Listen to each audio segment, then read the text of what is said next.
হয় নমস্কাৰ আমি তিনিচুকীয়া টাউন মিচিং বিভাগৰ তৰফৰ পৰা সকলো অসমবাসী ৰাইজলৈ আলি আই লৃগাঙৰ শুভেচ্ছা জ্ঞাপন কৰিছোঁ। আপোনালোকে জানে আলি আই লৃগাং এটা মিচিংসকলৰ জাতীয় উৎসৱ। সকলো জনগোষ্ঠীৰে জাতীয় উৎসৱ থাকে, ঠিক তেনেকৈ মিচিংসকলো এটা অন্যতম জাতি অসমত। তেওঁলোকৰ ভূমিপুত্ৰ তেখেতলোকে এই উৎসৱটোক কৃষিভিত্তিক উৎসৱ হিচাপে আদিৰ পৰা পালন কৰি আহিছে।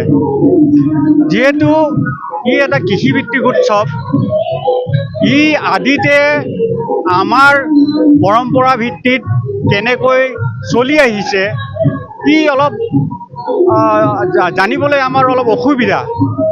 আদিতে মানুহবিলাকে যেতিয়াই তেতিয়াই ফাগুন মাহৰ যিকোনো মুহূৰ্ততে আলি আই লৃগাং উৎসৱটো পাতি আহিছিল বুলি আমি জানিব পাৰিছিলোঁ। কিন্তু 1955 চনৰ 6 নৱেম্বৰত স্বৰ্গীয় ডক্টৰ নোমল চন্দ্ৰ পেগুৰ সভাপতিত্বত ধেমাজি জিলাৰ টঙানী অঞ্চলত ডিব্ৰুগড় কৃষ্টি সংঘৰ বাৰ্ষিক অধিৱেশনত তেখেতলোকে এটা প্ৰস্তাৱ আকাৰে এই উৎসৱটো ফাগুন মাহৰ প্ৰথম বুধবাৰে উদযাপন কৰিব লাগে বুলি সিদ্ধান্ত গ্ৰহণ কৰিছিল। তেতিয়াৰ পৰাই এই আলি আই লৃগাং উৎসৱটো ফাগুন মাহৰ প্ৰথম বুধবাৰে উদযাপন কৰি আহিছে। আপোনালোকে জানে এই উৎসৱটো কিমান এটা তাৎপৰ্যপূৰ্ণ, ইয়াত তাত্ত্বিক দিশ আছে।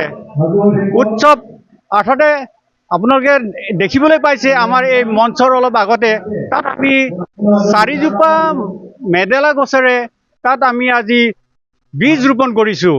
আজি মানুহে কৃষি কেতিয়া কৰে? 2টা বৰ্ষত 3টা বৰ্ষকে খেতি কৰে, যেনেকৈ শালি খেতি কৰে, বড়ো খেতি কৰে, লাই খেতি কৰে।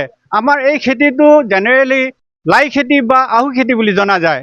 এই আহু খেতি বা লাই খেতিৰ পৰাই আমাৰ মিচিংসকলে কৃষিটোক বৰ্ষ হিচাপে অৰ্থাৎ খেতি কৰিবলৈ আৰম্ভ হিচাপে লোৱা হয়।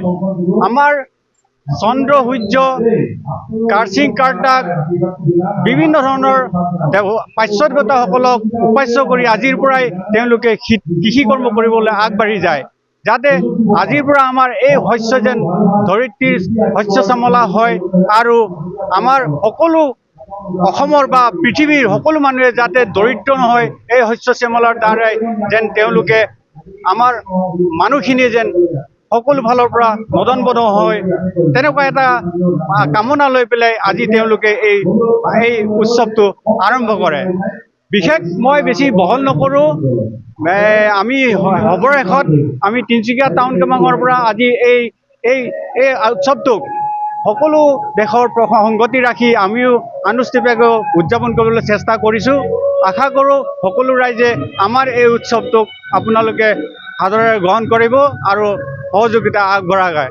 ইয়াকে কৈ মোৰ থুলমূলীয়া বক্তব্য আপোনালোকলৈ আগবঢ়ালোঁ। ধন্যবাদ। যিকোনো খবৰৰ বাবে যোগাযোগ কৰক 7099017330 লগতে 7099017110 নম্বৰত।